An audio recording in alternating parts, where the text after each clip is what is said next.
You might think breaks in a really long game, they're just pauses, right? A moment to stretch or grab something to eat. But when you really dig into something like a cricket test match, well, you find these moments, these quiet bits, are actually incredibly dynamic. We're talking strategy, tradition. It's way more than just downtime. Absolutely. And that's kind of our mission today, isn't it? To sort of pull back the curtain on these breaks.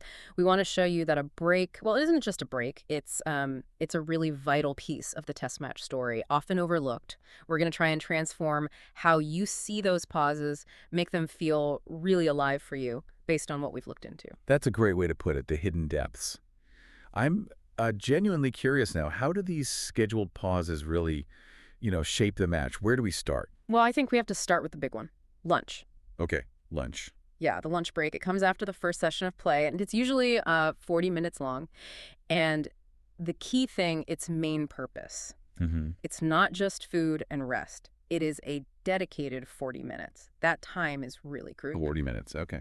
Yeah, it's long enough to actually process the morning's play properly, to, spot weaknesses, maybe figure out what the opposition's trying to do. And for captains, for coaches, it's a chance to, well, maybe completely rethink a bowling strategy or tweak the batting approach. You can't do that in a quick chat. So it's like a tactical war room then. But really, how much can actually change in just 40 minutes? Are we talking small adjustments or potentially big shifts? Oh, it can definitely be big shifts, a complete overhaul sometimes. Imagine, say the team spent the morning banging in short balls at a batsman, and it just wasn't working, right?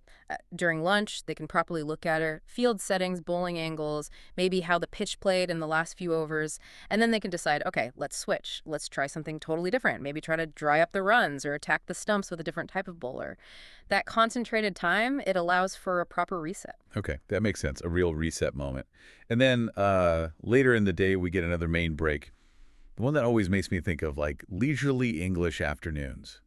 Tea. Yes, the tea break, it's shorter, this one, usually around 20 minutes, comes after the second session. And here's where it gets, well, I think it's really interesting. The name, tea break. It's a direct link, a lovely echo, really, back to British cricket tradition. Oh, wow. Players might literally have a cup of tea. It connects today's game right back to its history. I honestly never put it together so directly. Tea break, literally from, well, tea. That adds a whole layer of heritage I hadn't quite grasped. Does that historical connection still, mean something in today's really global game? Or is it just a functional pause now? I think it's a bit of both, actually. I mean, the main point is refreshment and rest, obviously, that's paramount.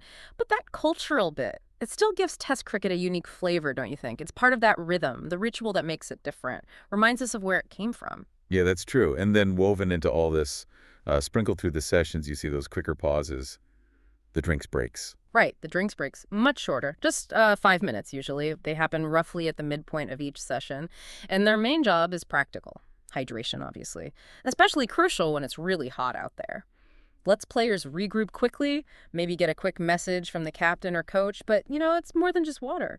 That quick 5-minute pause, it can be a subtle psychological thing, too, a little reset button. So? Well, think about it. It can break a bowler's rhythm if they're really on a roll, or maybe give a batsman who's struggling a vital second to just breathe, refocus, shake off the pressure. It's a moment to just, take stock. Okay, so we've got the structure down. Lunch, tea, drinks, the when and how long.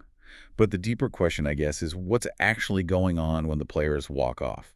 Behind the scenes. What does it mean for the game itself and for us watching? Well, it's quite remarkable how much activity continues even when play stops.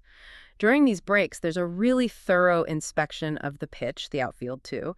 And the groundsmen, they're not just like tidying up, they're busy. They might be covering the pitch or doing essential maintenance.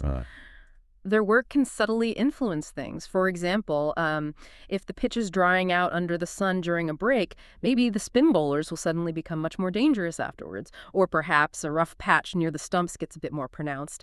That continuous effort they put in, it's vital for the game's integrity, its fairness.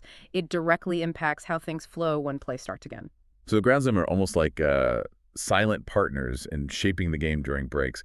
Is there ever any, conflict between their work and wanting play to just continue, or is it always seen as essential? Oh, it's overwhelmingly seen as essential. Purely beneficial, really.